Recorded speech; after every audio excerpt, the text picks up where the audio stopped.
dañu war a dem lu tax duñu dem Afrika ci boppam dafa war a dem li dara laajte mooy li ñu tere dem nañu taxaw seetlu li ñu tere dem moo ñu bàyyi xeexoo suñu bëggee dem moo ñu bàyyi xëccoo suñu bëggee dem moo ñu ànd booloo war a jàmmoo moo ñu ànd booloo ti liggéey seetlul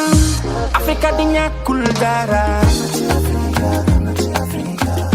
ndaw xarañ lool jàmbaare mag yu bari bind bàyyi jigéen ñi di daan seen doole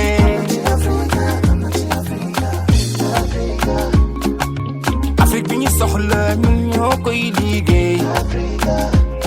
waaye Afrique bi ñu soxla njariñu africain on peut bien développer Africa nous africains cette Afrique nous appartient travaillons là. Renaissons, jaillissons mon Afrique debout ak fépp fu doomi africaine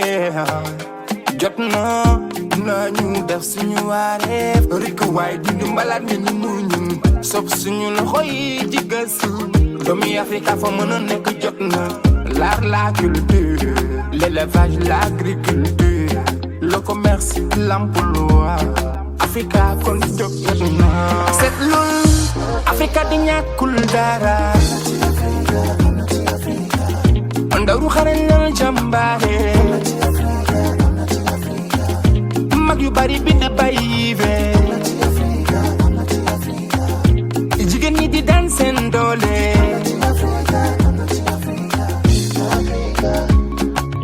Afrique bi ñu soxla ñun ñoo koy liggéey waaye Afrique bi ñu soxla njariñu africain on peut bien développer Africa nous africains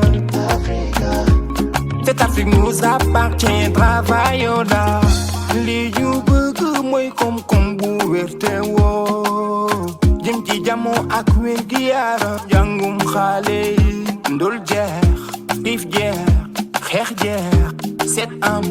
karange am jokkalante suñu biir kon jóg jot na Afrika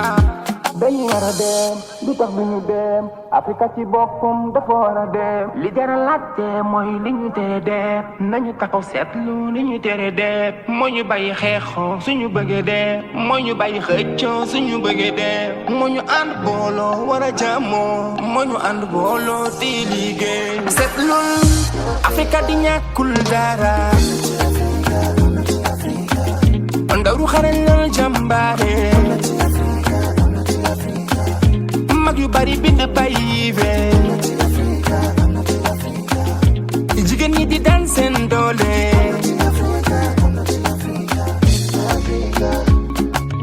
Afrique bi ñu soxla ñun ñoo koy liggéey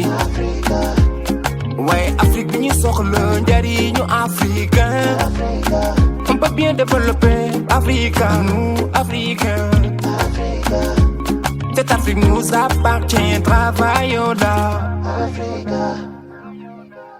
Iso on the beat.